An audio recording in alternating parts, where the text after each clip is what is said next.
We must pass critical reforms, making every executive branch employee fireable by the president. The deep state must and will be brought to heel.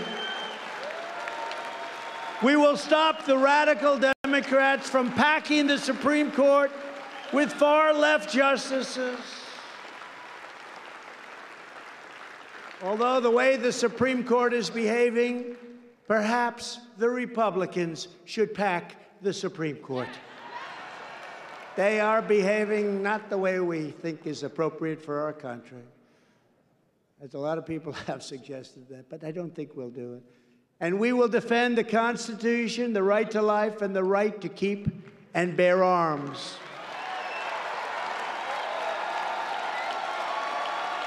We will end sanctuary cities. We will end catch and release. And we will end the visa lottery scam. And we will finish the wall very quickly, a matter of weeks.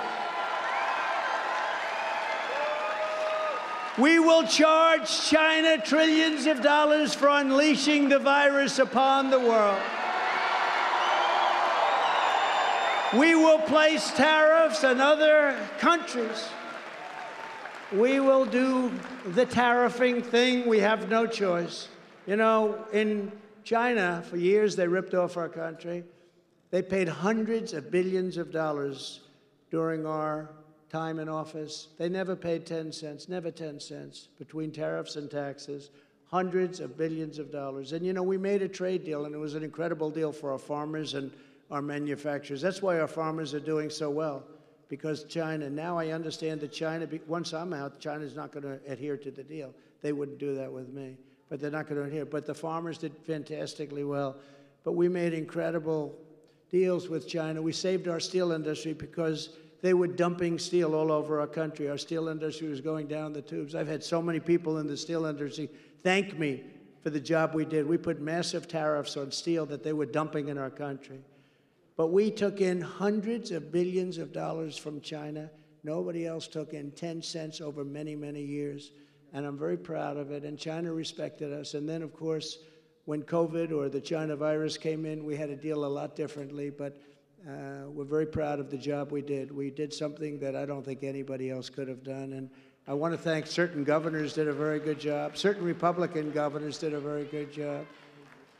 And I can't think of any Democrat governor that did a good job. They were all in lockstep. Let's lock up your cities. Let's lock up your towns. Let's lock up your state. And let's harm your children. Let's take their social lives away at a very young age. We will place tariffs on other countries to restore the glory of American manufacturing, and we will ensure our future is made right here. We're going to manufacture, and we started it big time, right here in the USA. And these are just a few of the steps that we have to take to save the nation that we love. The rest of them you know, the rest of them we've discussed today. If we fail in our mission, we already know what the fate of America will be. The radical left is trying to extinguish our very identity as Americans so that when they try to take our freedom, we do not even think to resist. They don't resist. They got to resist. They got to fight. They got to fight. We have no choice. We got to fight like hell. We can't let them destroy our country. But our opponents have made a very big mistake. They have done the one thing you must never do if you seek to harm America. They have grossly underestimated the strength and brilliance and pride of the American people. They're not going to stand for it. They're not going to take it. The crackdown, censorship, and cancel culture are not an expression of confidence. They are an expression of cowardice and of fear, and they are afraid. They reveal not the dominance of the radical left, but their desperation and their despair. They are losing, we are winning. They know it. They know it. And that's why they're going so far. That's why they're doing some of the crazy things that they're doing. They're acting as though they were lunatics, maniacs, and the people get it, and we have to stop it. and we have to stop it now. My fellow Americans, this nation does not belong to the radicals, and it does not belong to the corrupt establishment in Washington that I've gotten to know very well. This nation belongs to you, belongs to you.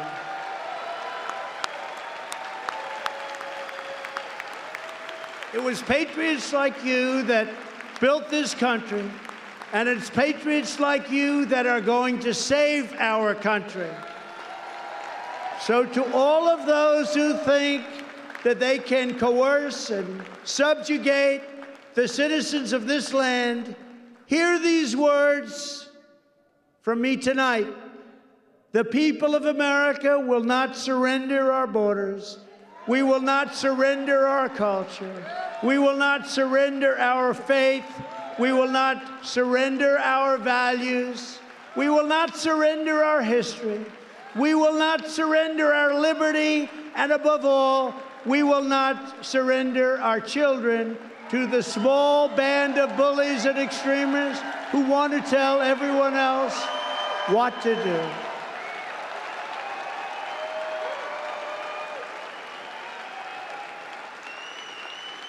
We are done with the fascists and communists and socialists, and we are done with their distorted visions for America.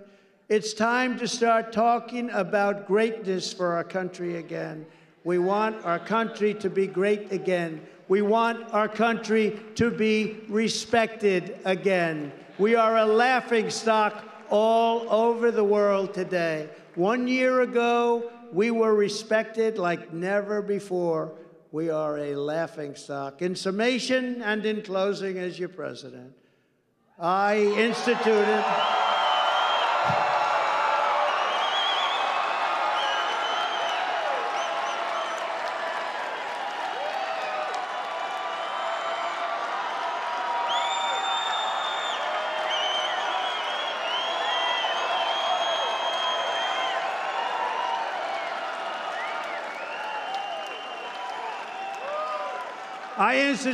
the largest tax cut in American history by far, and our economy thrived like never before.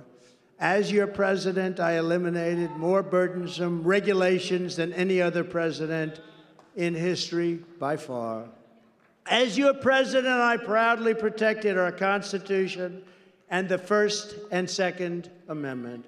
As your president, I secured our southern border, upheld the laws of this land, and stopped the influx of illegal immigrants into America, very dangerous illegal immigrants.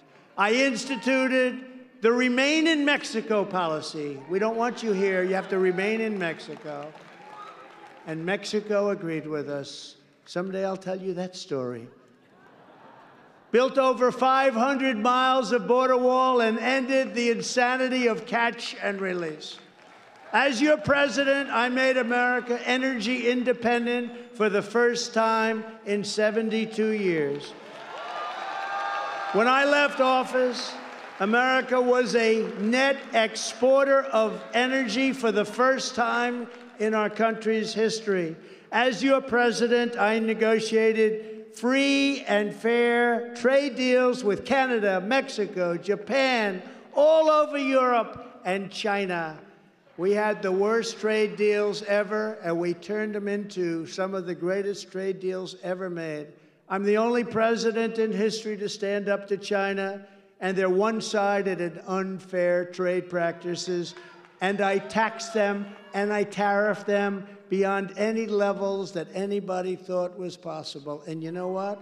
President Xi liked me and respected me, and I liked and respected him. We got along great. We got along great until COVID came, and then it was a whole different ballgame. But we had a very good relationship. As your president, I kept my promise and chose Supreme Court justices on the list I gave to the country before the 2016 election. I gave a list of great, brilliant, conservative justices. As your president, I insisted NATO nations start paying their fair share, and they did. Hundreds of billions of dollars started floating in. Hundreds of billions of dollars. And Secretary General Stoltenberg was my biggest fan. He said, I've never believed it, because President Obama would go to NATO, make a speech, talk about the weather, the sun, how lovely everyone looks and live. And others would too, including President Bush, how wonderful everything was. And I went and I said, I'm sorry, you're all delinquent. You have to pay up. And they said, well, does that mean you won't protect us if we don't pay? I said, that's what it means. And they said, get out the checkbook. And the money flowed in. Billions and billions of dollars flowed in. Oh, these are stories that the fake news doesn't want to talk about. I also warned NATO about the danger of Russia. And look at the consequences. On foreign policy, the world rightly had a healthy fear that as president, I would stand strong for American priorities. You remember, though, when so many people in the Democrat Party and during the debates said, he's going to get us into the Third World War with Trump. I'm the one that didn't have any wars. I'm the one that got us out of wars. Look at Iraq. Look at Syria. I was the one that brought us way down in Afghanistan. I brought you down to 2,000 soldiers. The easy part was just getting out. I brought it down from 20,000 soldiers to 2,000 soldiers. The easy part was for Biden to just get them out, let the soldiers stay, the remaining soldiers, and take care of everything. It's called Soldiers Out Last. I went to a child who was 5 years old. You've heard me say this. I said, let me ask you a question. I gave him the whole story. Would you take the soldiers out first, or would you take them out last? I'd take them out last. He was 5, and he understood. They understood any hostile actions would be met with swift and severe consequence. The world is always safer when America has a strong president. America has to be strong, and it needs strong leadership. And you see what happens when you have bad, weak, or incompetent leadership. It's a travesty like nobody could believe could happen in such a short period of time. The world is always in danger with a weak American president. This coming midterm election is more critical than ever before. I'm asking all of you to fight and work hard to elect candidates that believe in the principles and policies that we hold so dear. This is a tipping point for the country, and the stakes could not be higher. Losing is not an option. We must win in 2022. We must win in 2024. We all know what happens when you get a rigged election, like in 2020. Will never happen again. We all know laws were not followed. Ballot harvesting was rampant. We all know state constitutions were also ignored all over our country. And you're not allowed to do that. The only ones that can make the changes are the state legislatures, and they didn't make the changes. We must agree this can never, ever happen again in this country. Every state must adopt election integrity measures, signature verification. Illegal immigrants cannot be allowed to vote like they are currently allowed in New York City. You can walk in